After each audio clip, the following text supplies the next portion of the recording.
Hi, everyone. Thank you so much for coming out this afternoon for a very special live Q&A with writer-director Natalie Krinsky. We're going to be talking about her new feature film, The Broken Hearts Gallery, released by TriStar Pictures, only in theaters starting last September 11th. Natalie is establishing herself as a director to watch as she continues to expand her repertoire in the filmmaking arena. She recently adapted the screenplay The Grown Up for Universal, based on a short story by Gillian Flynn. Up next, Krinsky will serve as a producer on The Mothers, based on Britt Bennett's best-selling novel with Kerry Washington. She'll also produce Universal's Ashley's War with Reese Witherspoon. Previously, she served as a writer and producer on Fox's series The Red Band Society, starring Octavia Spencer. Krinsky was also an executive story editor and writer on Gossip Girl, and her other writing credits include Shonda Rhimes' hit series Grey's Anatomy, as well as 90210. A graduate of Yale, she wrote the Yale Daily News column Sex and the Elm City, and shortly after graduating, wrote the novel Chloe Does Yale. So thank you so much, Natalie. Oh my gosh, thanks for having me. I'm honored to be here. I just really wanted to start by asking, because this is such a fantastic lead role for Geraldine, and you know, she was amazing in Blockers. So tell us a little bit about wanting to make this movie with Geraldine. If it was a hard to find your lead, or if Geraldine immediately came to mind. You know, I think it was really hard to find my lead, if I'm being honest with you. I met a ton of very talented young actresses, but I think Lucy is a character who's kind of, you know, she's definitely specific and she's very offbeat and odd. And she's kind of has to be sort of at once, like, take that oddness and be really charming and not grating, which I think is difficult line to walk. And so I had met a lot of different women, and I think they were all fantastic in their own right. But I think finding the lead of a movie, for me at least, was it. I can't point to something necessarily specific, other than the fact that the second I met Geraldine, I just had this feeling like this is it. And I hadn't had that before. It was almost like falling in love. I was like, oh, something's going on here, and I can't really quite put my finger on it, but she's just fantastic. And I felt from our very first meeting that I had known her my entire life. And I had seen her in Blockers, and obviously she's like an incredible comedic actress. And then I'd also seen her in Hala, which is a smaller movie that she did that was released on Apple, that is just like a drama. It's a really serious, like, coming of age drama. And she occupied both of those roles with such ease and such grace. And so Lucy kind of has a little bit of both. Like, she's really funny and outgoing and kind of lives out loud, but at the same time, there's something underneath that's going on, this anxiety of why she's holding on to everything. And Geraldine can accomplish both of those things so easily. So it sort of felt like a no-brainer the second we sat down, and we actually met on FaceTime. Which is very apropos for this world we're living in right now, but was not necessarily then. Oh. So the comedic timing that she brings to this performance is really fantastic. And I'm curious how much of that comes directly from the script, or if you guys sort of had to improvise a bit to get that. I guess it's a really quick, she's really fast. Yeah. She's really witty and she's really quick. Yeah. And that's just obviously both great writing and a great performance. So I'm curious how those two work together.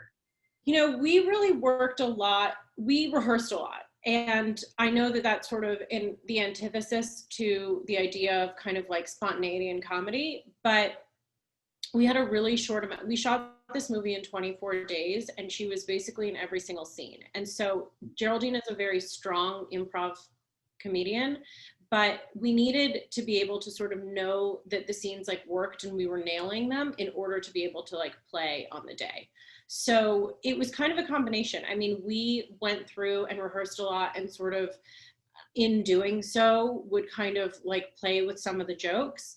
And then doing all that prep actually allowed us on the day, because, you know, if it was a scene with Geraldine and Arturo Castro, for example, or Geraldine and Molly Gordon and Philippa Sue, those are all strong comics. And so what I wanted to be able to do was to sort of play within the parameters of the scene. So we would do it as it was on the page, and we knew those jokes worked. And then once we did, we would be able to kind of like let them go a little bit, as long as we were like on time and staying relatively close to what we needed to accomplish. So it was kind of a combination.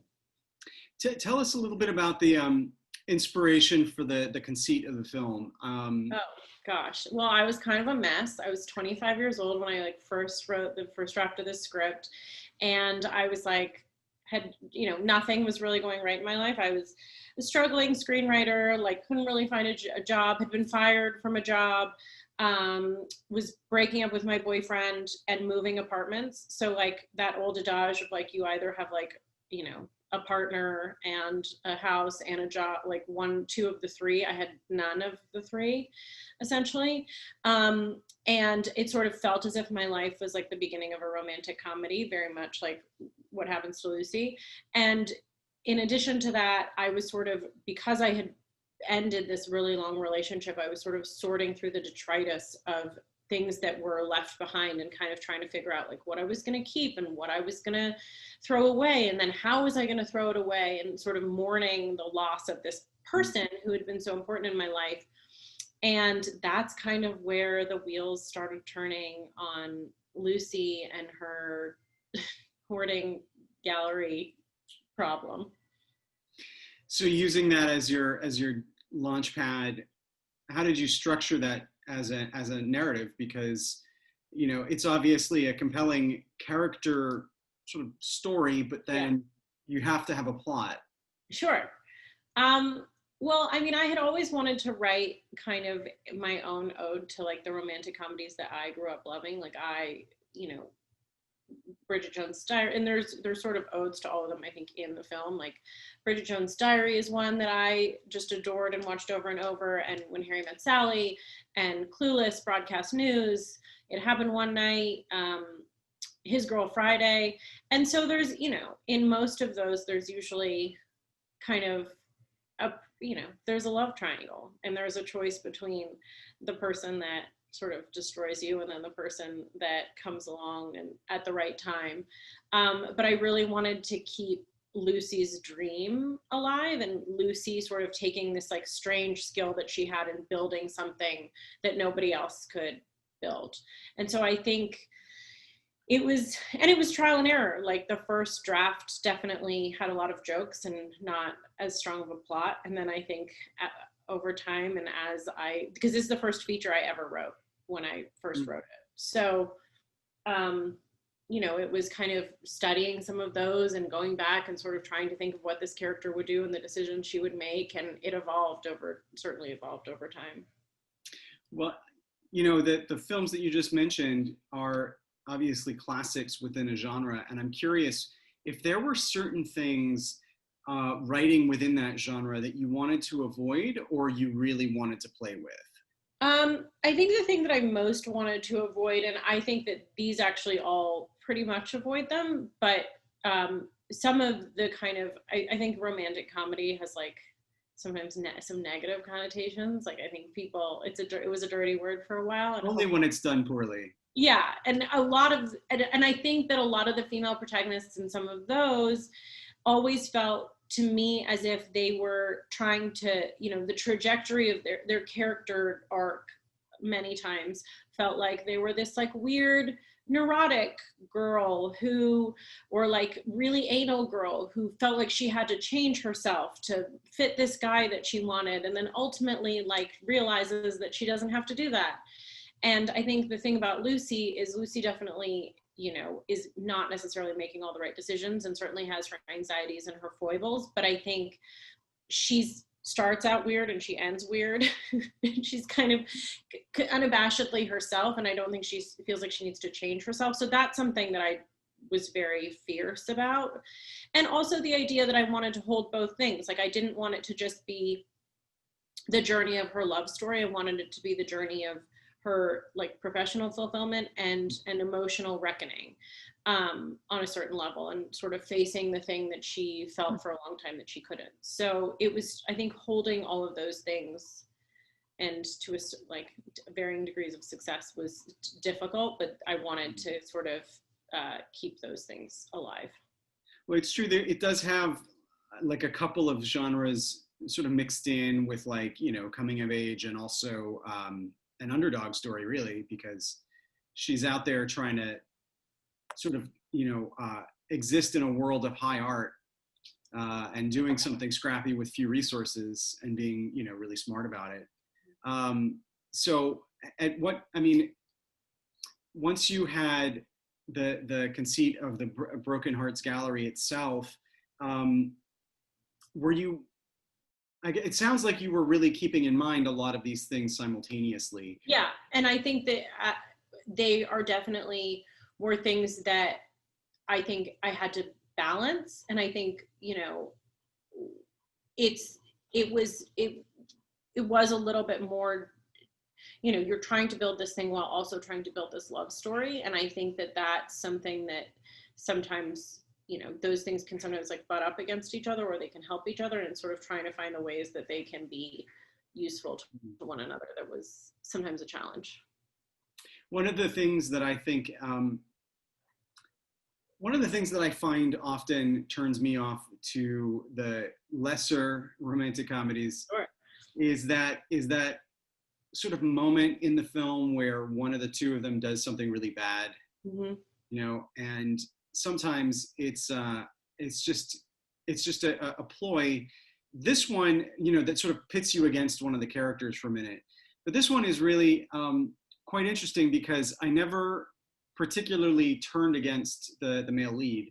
Mm-hmm. I could sort of understand both of their points of view, and that sort of writing is nice, because, you know, it's not like he was, in fact, you know, so all of a sudden cheating on her. I mean, it's like there are different levels of betrayal and trust and stuff like that. But, you know, obviously he's written well enough to have had a past that he is sort of, you know, coming to terms with. Tell us a bit about that, writing that moment, because it's one of the few times in recent years where it didn't sort of like make me feel like I wanted her to flee from this relationship. Yeah, I think it's so interesting, because I remember when my husband reads everything for me, which like I don't necessarily recommend for people in their own relationships, but he does.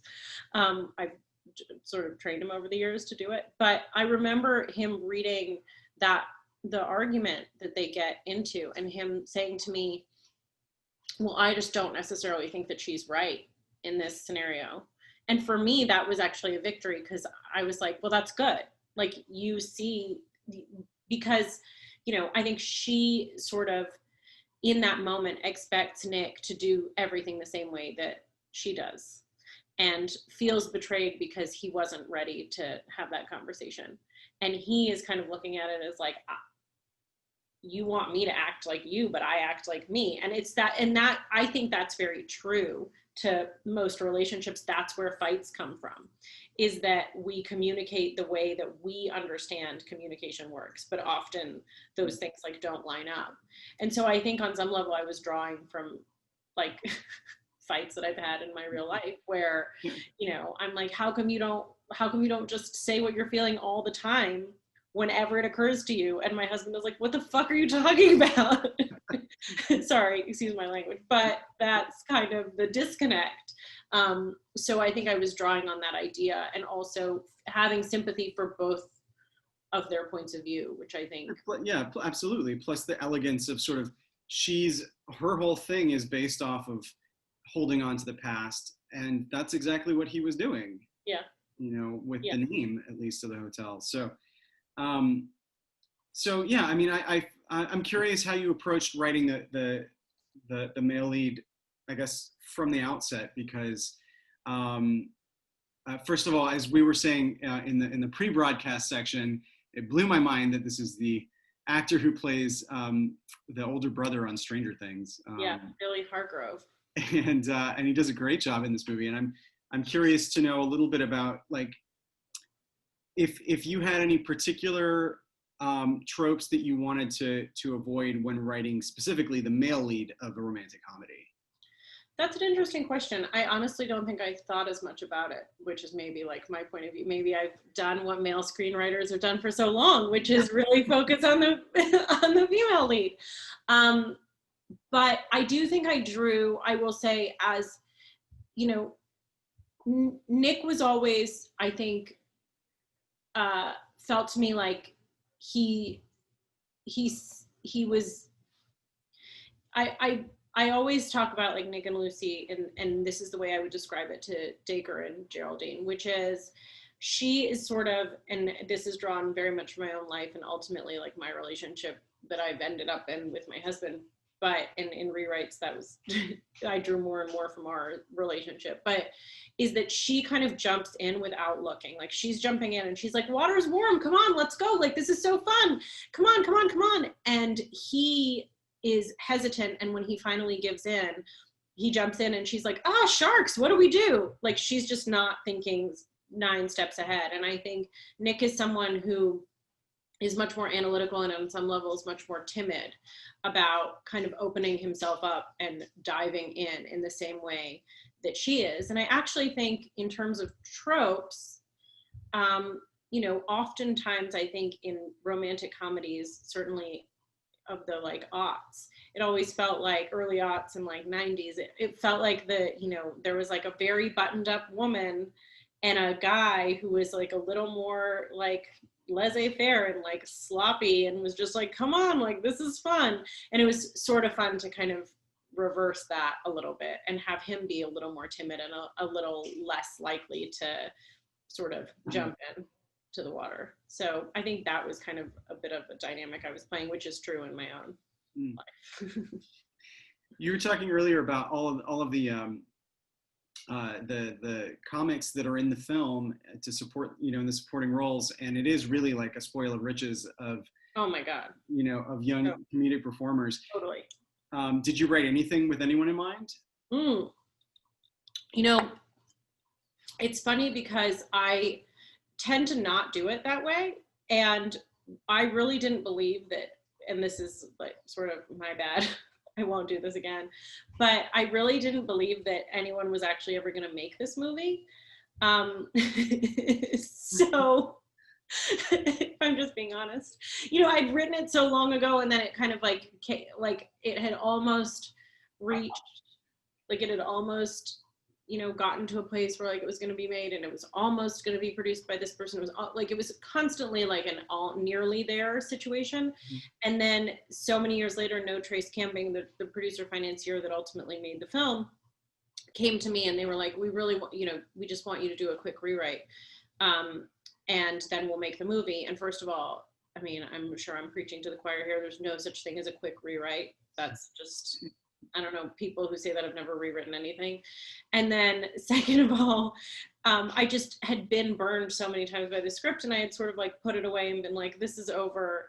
So I didn't really believe them. So I just kind of wrote the characters in the way that I imagined them. And then the way I cast was actually much more, I find auditions to be, and I mean, actors probably want to kill me. I find auditions to be like,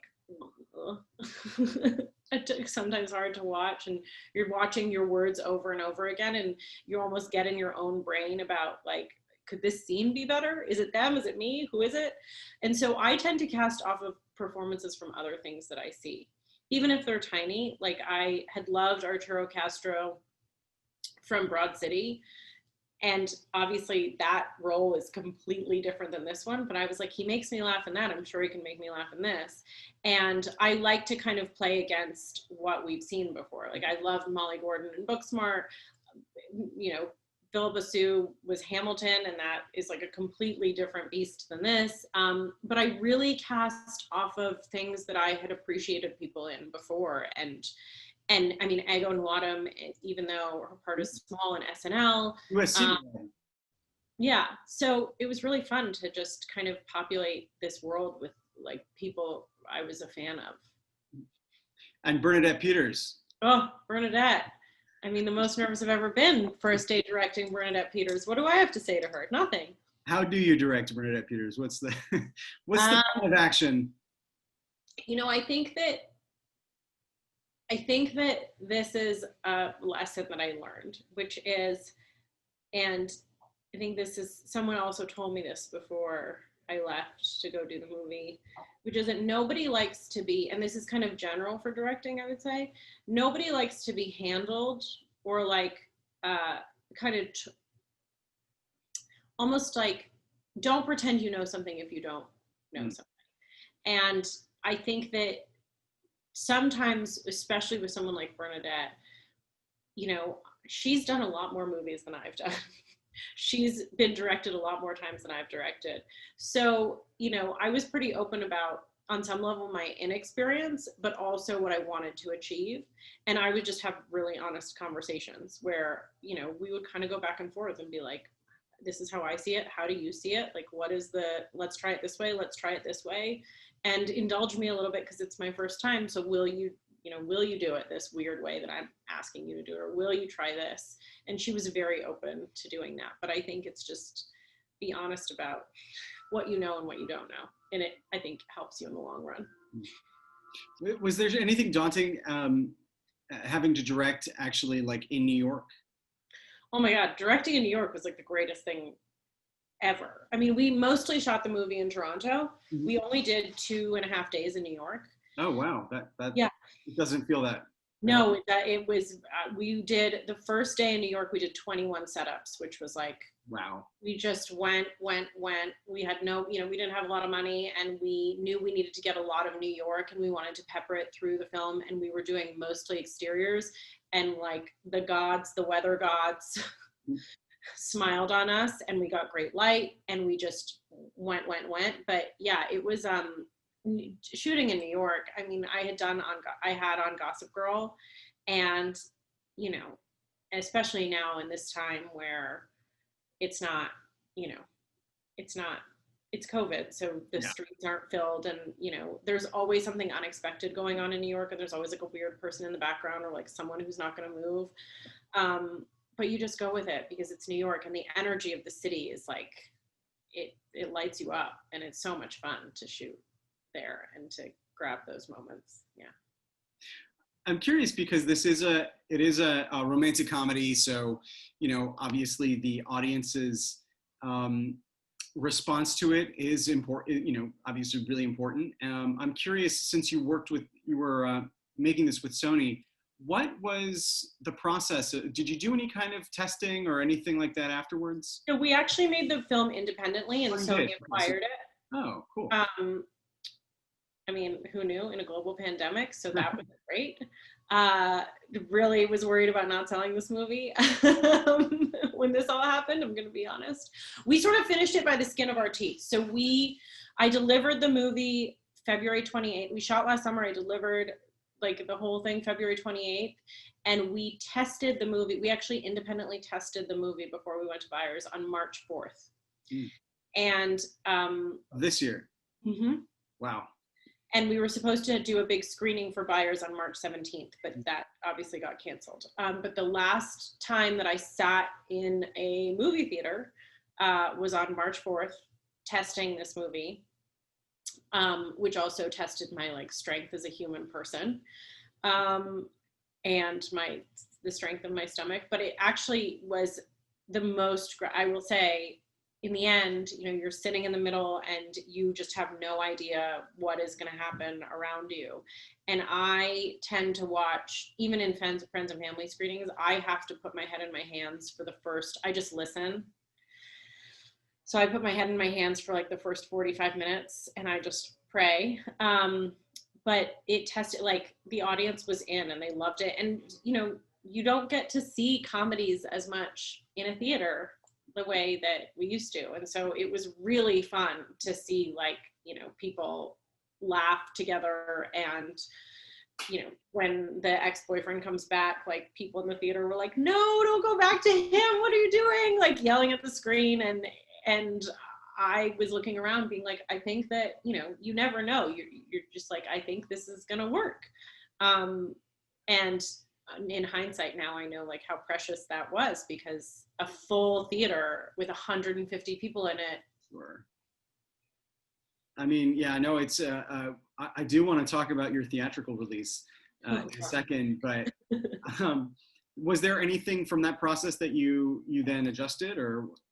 No, we had done some friends and family screenings prior, but that was the first time I screened fully for strangers, and we tested really high, especially in the demographic, and that's what you want, and we just went with it. So yeah. So I want to talk a little bit about the release, but before I do that, I want to let everyone out there know that drop your questions in the Q&A box, and I'll start calling on you individually when I open it up.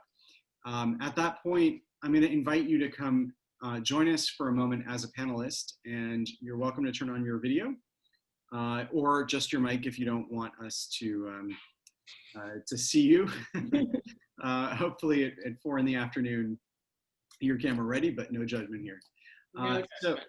I had a baby 2 weeks ago, the same week that I was releasing this movie. So the fact that I'm camera ready, like I mean, I'm not really, I'm wearing sweatpants down here, and like my body is like sewn together. So like, there's no judgments to anyone, in case that's more information than anyone wanted. But so let's talk about the decision to go purely theatrical. Yeah. So really, I know that there's other stuff out there, but I feel like right now, if I were to look at AMC, it would be Tenet and Broken Hearts Gallery. Yeah. And so I feel like those two films sort of appeal to the demographic of people that actually would go brave a movie theater right now. Yeah. And yeah, I mean, in fact, I drove down to San Diego County for Tenet. And movie theaters. Are you in New York or LA right now? I'm in LA right now. Yeah. Okay. So yeah, now we have Anaheim, so at least there's something nearby. Totally, and there's Irvine. Actually, Geraldine and I are going on tomorrow, to go see Tenet, because we actually, I don't know if anyone saw this, but Chris Nolan and his wife, Emma, went to go see the Broken Hearts Gallery in theaters last week. And so I wrote them a note saying like, thank you so much for going to see our film.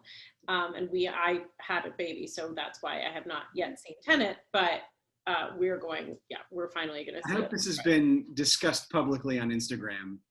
Yeah, I mean, it was on, like, the news picked it up, like, that they went to go see it, and I got this lovely, I wrote him a note just saying, and both of them together a note saying, like, I am grateful that you would go out and support our small film, and, it's certainly not Tenet, but, we are so appreciative that, you put your money where your mouth is. And they wrote back and said that they loved it, and that, I mean, I was like, to quote Lucy, like, did I drop acid and this is my ego death? They liked it and they really enjoyed the cast, and they were gonna go take some friends to go see it this week. So, but one of the things he said, which I think is true, is that, or that Emma wrote from both of them, is that, people say to Chris Nolan that movies like Tenet will always be in theaters.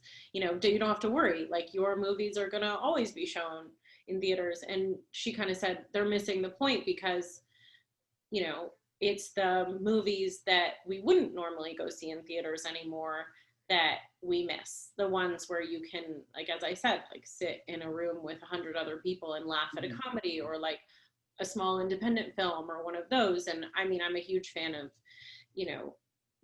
Netflix and Hulu and all the rest, but I would be lying to you to say that if I said that it wasn't a magical experience to know that, the movie is in a theater on the big screen. Like, nothing really beats seeing it that way, and the scope of, what that feels like. Okay. And that's how you shoot a movie. You shoot a movie, still, even if you're shooting a Netflix movie, you're shooting a movie imagining it on the big screen. You shoot with scope, or you hope to shoot with like, scope and color, and all these choices that you make are kind of with that still in your mind, I think. And so obviously everyone has to make their own decision about when they're comfortable going to the theater. But I definitely, this process, in fact, I think has made me more excited about seeing movies in theaters when Sure. in LA. I mean, I was doing a podcast this morning about Mulan, and now that film is definitely shot for theaters, but Disney did sort of families gave them a real gift. Yeah, I mean, moms are not taking their kids to the. That's and that's the thing, is that if that movie had forced parents to take 2 or 3 kids out to the movie, you've also like just quadrupled the expenses of what it would be to even pay this $30. Yeah. But something like Broken Hearts Gallery, being a comedy and being a date night movie, is like a theatrical experience, just in the social aspect of it. Yeah. And in addition to the fact that it's shot for the big screen. Yeah. And I think, one of the things, even just for me, seeing, you watch like everyone here knows, you watch something over and over and over and over again when you're making a film, and you're just watching it for the mistakes. You're just watching it for the things that, to fix things, to make it better. You're watching for, the right light and the best shot and the best performance, and, the plot and like the sound, and like at every stage, you're just watching it to find the things that are wrong, the things that you can fix. And then I will say, when I got to see it in the movie theater, it was the first time, like with an audience of strangers, and maybe it was because that ended up being a good experience and there were laughs and everything, but it was the first time that I got to watch the movie for myself. Something happened as like an audience member. Like I got to watch the movie and I got to enjoy the movie with all these other people. And that experience is still, I think, special and more rare. So are you going to be popping in when you go down to Irvine? No, I never want to do that again. It's sort of like a freak out moment for the audience. I remember going to see Aladdin at the live action at the Century City. Yeah. And we're about to watch the movie, and the lead actress just pops in. Like, I was having dinner with my agent next door. I thought I would come say hi. Oh my God. Yeah. There's something, ironically, I said to Chris and Emma, when I went to go see Inception 10 years ago, when I had first written the draft of this film, I turned around at the ArcLight in Hollywood, and who was sitting behind me but Chris Nolan. Mm-hmm. And I was like, I would have told you that like you were on glue if you told me you would be in the theater 10 years later seeing my movie. But yeah, I think some people, I don't know if I'm a glutton for that punishment. But the ArcLight Hollywood has 70 millimeter film. Yeah. So anytime you want to run into a director, for me, it's always Tarantino at the 70 millimeter. Oh yeah, he's always there. He's like, I think he's got like his own seat in that theater. Okay, so here was a few questions that are coming up from the audience, and I just I'll say the first one so that I can move them over, but then I'll put kind of a list. So let's go out to Namitha Nixon first, and I'm going to move you over, Namitha, and then you can turn on your video if you like.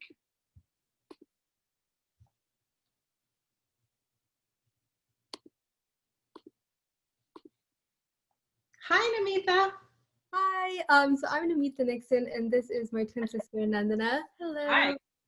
We're both super excited to be talking to you today, and we had a question about what was it like working with executive producer Selena Gomez on the movie, and also what was her insight on the film, and how did that align with your insight on the film? Thank you. Sure. Thank you. Great question. I'm so excited to talk to you. And so Selena and I met about, I want to say like 3 years ago now.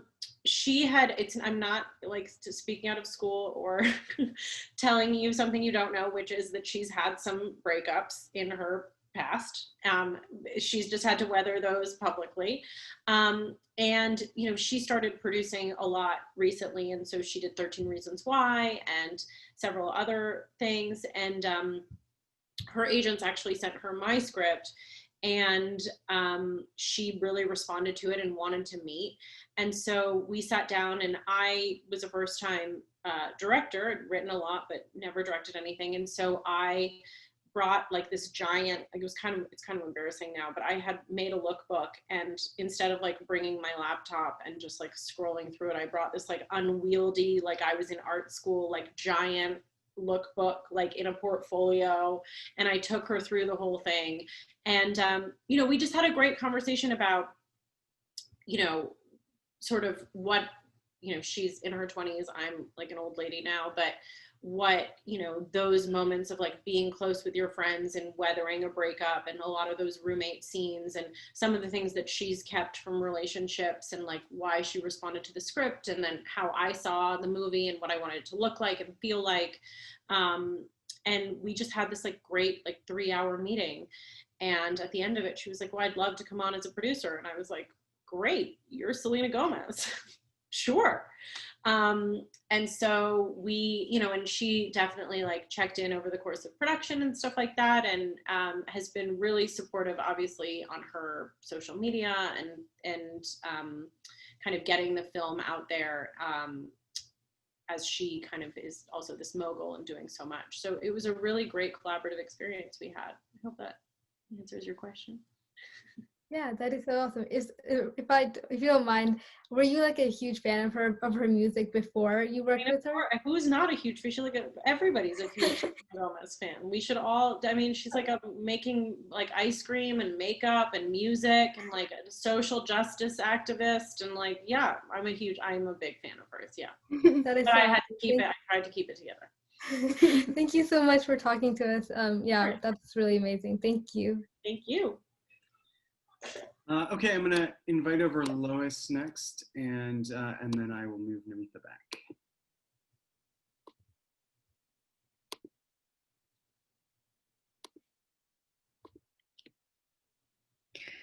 Hi. Hi. Hi. I'm not camera ready, but I became camera ready after your comment. Congratulations, first of all. I have a friend who gave birth in the last month, and you know, the sleep deprivation is real. You look really great. Oh no, that's just like I did the Zoom touch-up thing. 2 weeks, wow. So thank you, first of all, for the film. It was such a gem. I think it's the first movie I've watched in this COVID time period where I felt really lifted up, and you know, I found myself laughing and crying, and you know, like, so I just want to share like the one moment for me that was just so great was when Lucy's like walking down in her white suit, you know, at the end. It's just like, yes, girl. Yeah. You know, it was so fabulous. My question and is about casting and the diversity in the film. You know, I know that, you know, the way I perceive it might not have been like a really, you know, like an explicit thread or theme. And really it occurred to me when, spoiler alert, you know, I mean, like when they visit her mom, you know, and I saw, you know, that contrast, and it made me reflect on how truly diverse the cast was. And I just want your perspective on, you know, was that a priority? Did you know when you were writing you wanted a lead, you know, you wanted your lead to be a person of color, or is it to reflect, you know, the setting of New York? Just curious about your perspective. Sure. I love that question. Thank you. You know, I think it's really, and I say this a lot, and I'm a little bit sad that we're still having the diversity conversation, only because I wish that it was just the norm.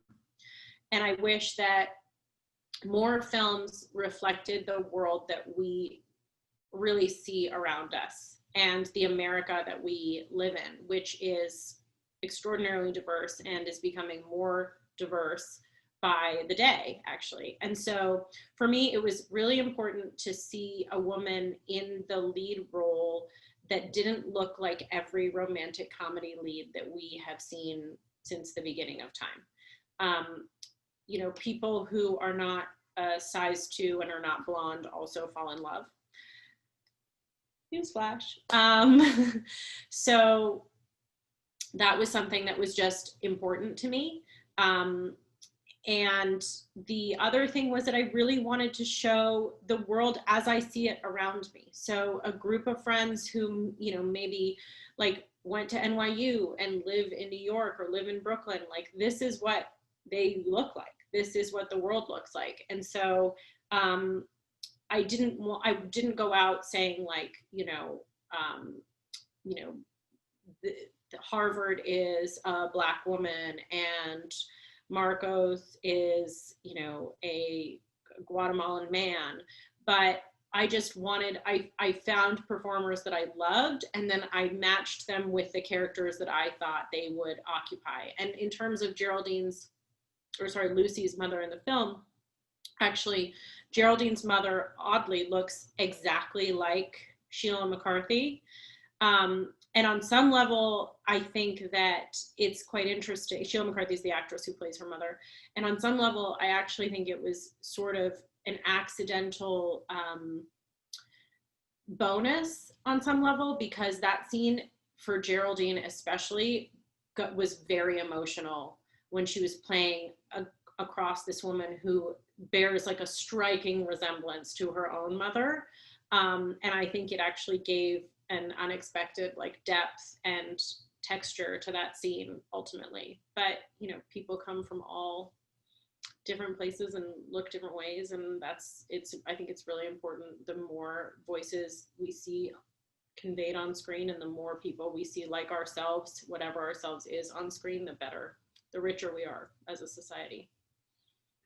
Thank you so much. I just want to say that, you know, everything did feel so natural, you know, the relationships and the interactions. And I just want to echo that, you know, your purpose, you know, the vision that you had for, you know, those relationships and, you know, the people that were portrayed, you know, it really did come across. Thank you. Thank you. Okay, I'm going to bring over Phoebe. Hello. There we go. Hi, Phoebe. Hi, thank you so much for taking the time out of your day to do this. Oh my God, thank you so much for having me.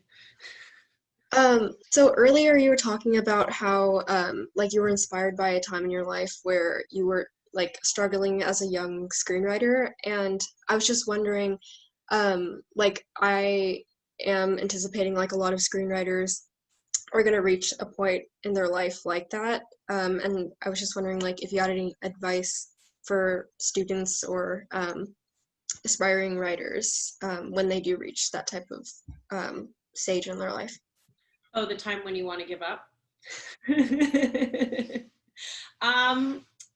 You know, I think that I am a writer who struggles a lot with writing. And I will just be open about that, because I think sometimes we have this like idea that people, you know, who are successful and make something, like they just, the screenplay arrives like fully baked. And I'm someone who, I will get into the rhythm, but God, sometimes it takes me a while and it's hard and there's like a push and a pull. And I think the truth is that the only thing that I can draw from my life is that with writing, there's no shortcut. And it's just about continuing and continuing and continuing and forcing yourself, even on the hard days, even if it's just a little bit, to keep going.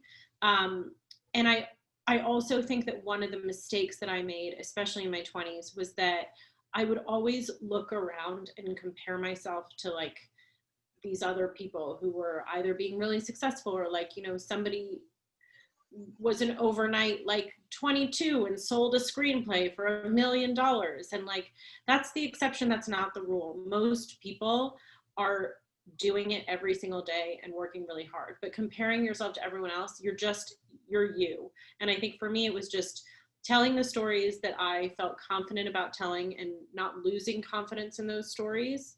And also just going at it every single day and treating it honestly like a job. And I know that that's such boring advice, but that's the truth for me. Thank you so much. Yeah, that definitely makes sense. Yeah. Okay, let's go out to Jay.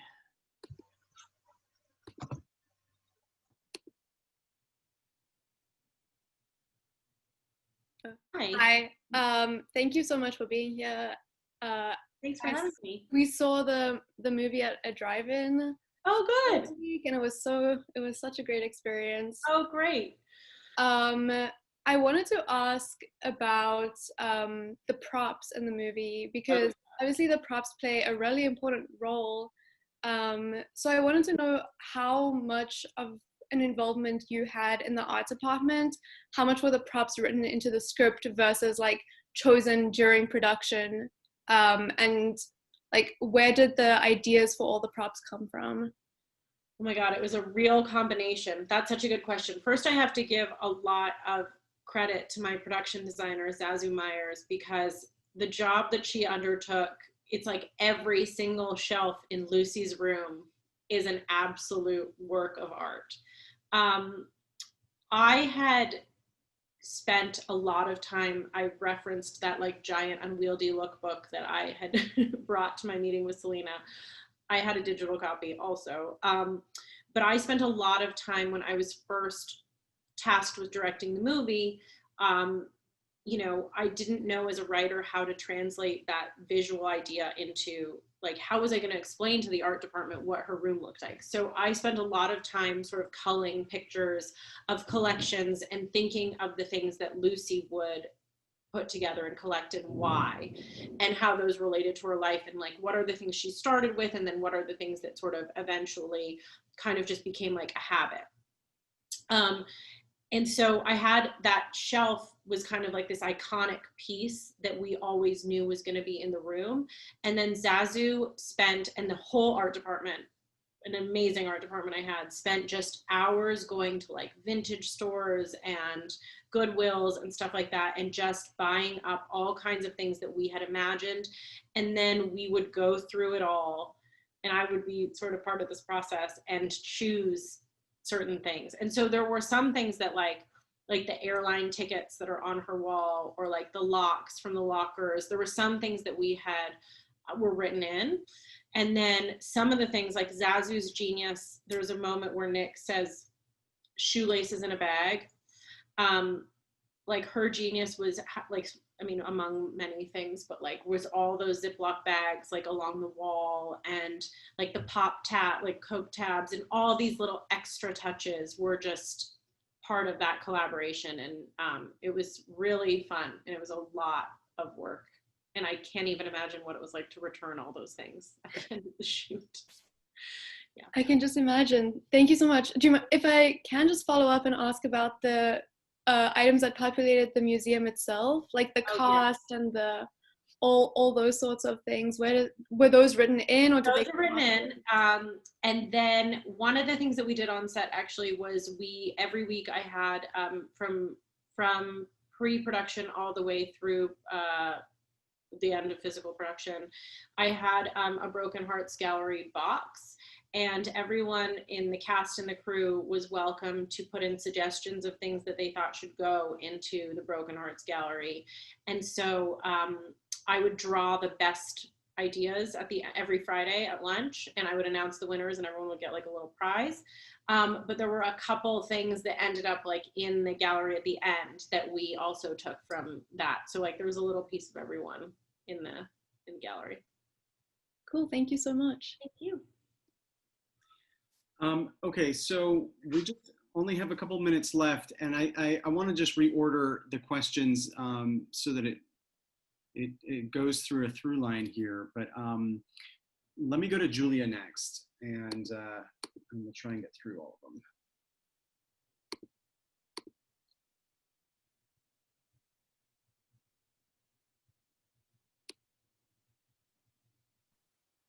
Hi. Okay.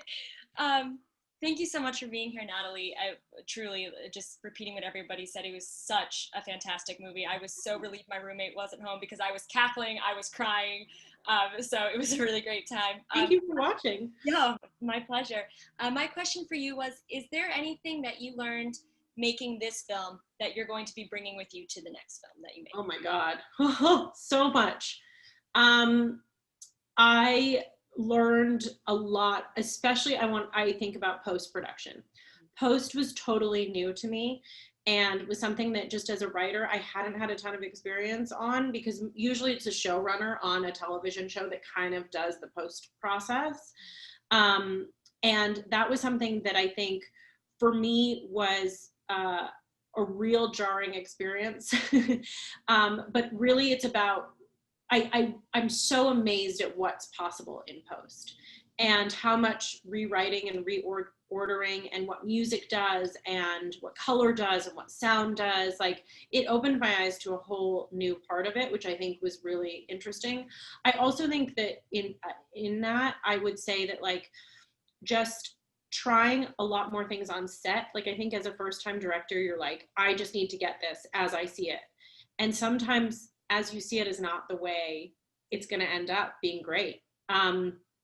And so I think I would experiment a little more with the actors, like say, do a really happy take, do a really sad take, do a really like wild take where you're really big, just to be able to get extra things that are unexpected that you might need later. And then I also think, you know, one of the things that surprised me was just the adrenaline, like the amount of energy and like how much I adored every second of like doing this. And so every time I just was never tired. And so that was exciting, because now I'm always tired. I haven't even Fantastic. Thank you so much. Of course. Okay, so we'll do just quickly 2 last guests. We'll start with Mark.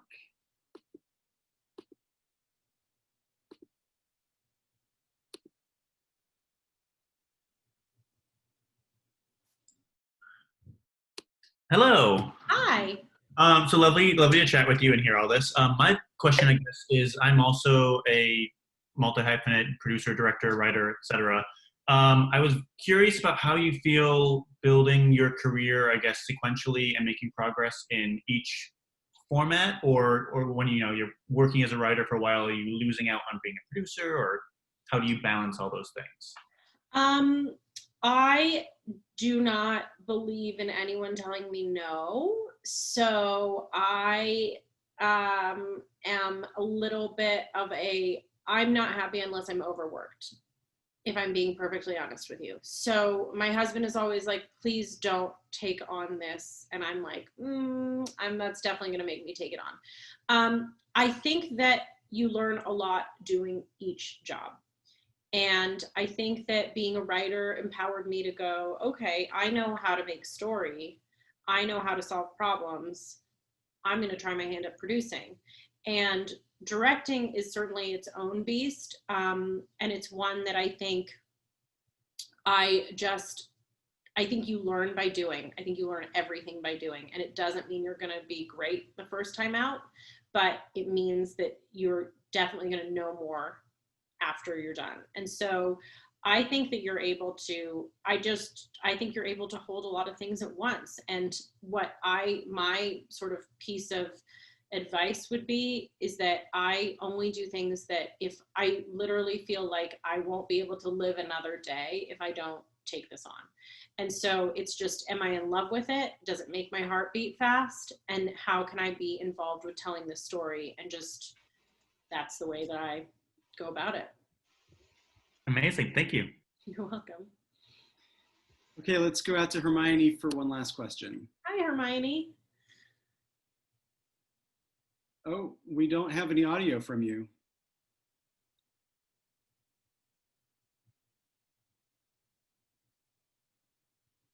Yeah, I don't think your mic is giving us anything. So give it one last shot, and if not, I'll just read it out loud. Okay, read it. Oh, we just had you. No, we just heard you. Okay, no, just as a African-American woman, I want to let you know this movie was a masterpiece. It was delightful. I didn't want it to end. And I want to know, do you have a sequel plan? Because we want more of this. We need more of this. Oh my gosh, thank you so much. I'm so glad you enjoyed it. We don't have a sequel planned, although I've heard a lot of people saying they want the 3 girls, a sequel with the 3 roommates. So with Geraldine, Molly, and Pippa together, sort of figuring out the next chapter in their lives. So I hope we can do that. I would love to bring you another one, and I just really appreciate your enthusiasm.